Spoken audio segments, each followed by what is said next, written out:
नाही नाही अध्यक्ष महोदय, धन्यवाद. अध्यक्ष महोदय, अत्यंत महत्त्वाचा विषय माननीय मुख्यमंत्री महोदयांच्या कानावरती घालायचा आहे. एक DDSR ग्रुप तयार करून ग्रामीण भागातील लोकांना मोठ्या प्रमाणात फसवलंय. ह्याची संख्या 4 ते 5 हजारापर्यंत आहे. आणि हा IRS अधिकारी आहे. त्या अधिकाऱ्यानं इतर लोकांच्या नावावरती ही कंपनी रजिस्टर करून आतापर्यंत DDSR heights, Tathagat housing society, Swapnapurti housing society, Anu Vishwa housing society, DDSR Satvik, honey homes, Matoshree housing society, ही तर आमदार खासदारांची सोसायटी आहे.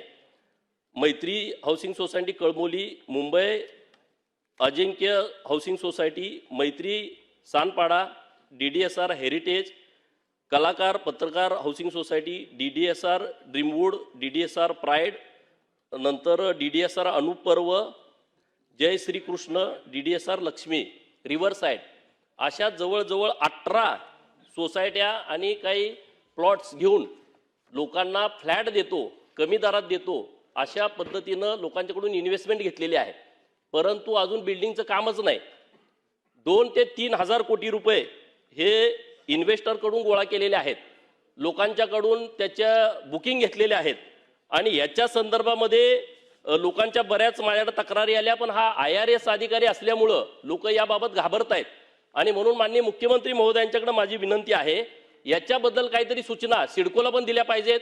त्यांनी GST मोठ्या प्रमाणात बुडवलेली आहे. GSTनं त्यांना नोटीस काढलेली आहे. GST अधिकारी त्यांना मॅनेज आहेत. माननीय महसूल मंत्री महोदयांना मी सकाळीच पत्र दिलेलं आहे.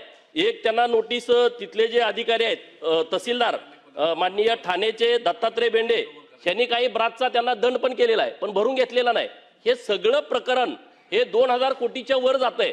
आणि तो एक जो त्यांना फाईट पैसे करून देतोय जीवनदास KP बाई म्हणून, ह्या लोकांनी 2000 कोटी त्यांना वाईट करून दिलेले आहेत.